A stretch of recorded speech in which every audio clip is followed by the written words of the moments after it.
இந்த கொஷின் பாருங்கள், இந்த கொஷின் டிஎன்பிசியில் மேக்ஸிமம் கேட்கக்கூடிய கொஷின். இதோட வேல்யூ என்னன்னு சொல்லி கேட்டுக்கிறாங்க. ஃபர்ஸ்ட் நான் என்ன பண்ணேன்னா ஸ்கொயர் ரூட் ஆஃப் 25 இதோட வேல்யூ என்ன 5 இப்போ இதை மட்டும் எடுத்துக்கிற ஸ்கொயர் ரூட் ஆஃப் 11 + 5 அப்போ இந்த ரெண்டையும் ஆட் பண்ணிங்கன்னா என்ன வருது நம்மளுக்கு 16 வருதா. 16 எதோட ஸ்கொயர் 4 இப்போ இந்த 4 எடுத்து இந்த ஸ்கொயர் ரூட் ஆஃப் 21ஓட நம்ம இனி சப்ஸ்டியூட் பண்ண போகிறோம். 21 + இதோட ஃபுல்லோட வேல்யூ நம்மளுக்கு என்ன வந்துச்சு 4 இப்போ இது ஃபுல்லு ஆட் பண்ணிங்க. ஆட் பண்ணால் நம்மளுக்கு என்ன வருது 25 25 எதோட ஸ்கொயரு 5ஓட ஸ்கொயரா 5 வச்சுக்கோங்க.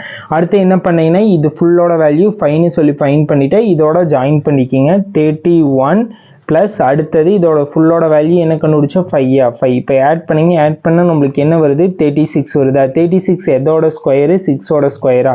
அடுத்து என்ன பண்ணீங்கன்னா இது ஃபுல்லோட வேல்யூ 6ன்னு சொல்லி ஃபைன் பண்ணிவிட்டு இன்னைக்கு ஸ்கொயர் ரூட் ஆஃப் 58ஓட ஜாயின் பண்ணிக்கிறோம்.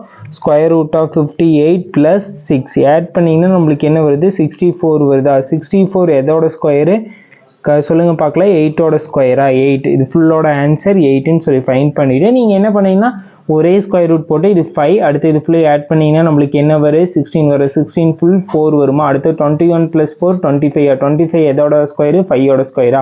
அடுத்து 31 + 5 ஆட் பண்ணிங்கன்னா என்ன வருது 36 36 எதோட ஸ்கொயரு 6ஓடைய. 58 + 6 ஆட் பண்ணிங்கன்னா என்ன வருது 64 வருதா.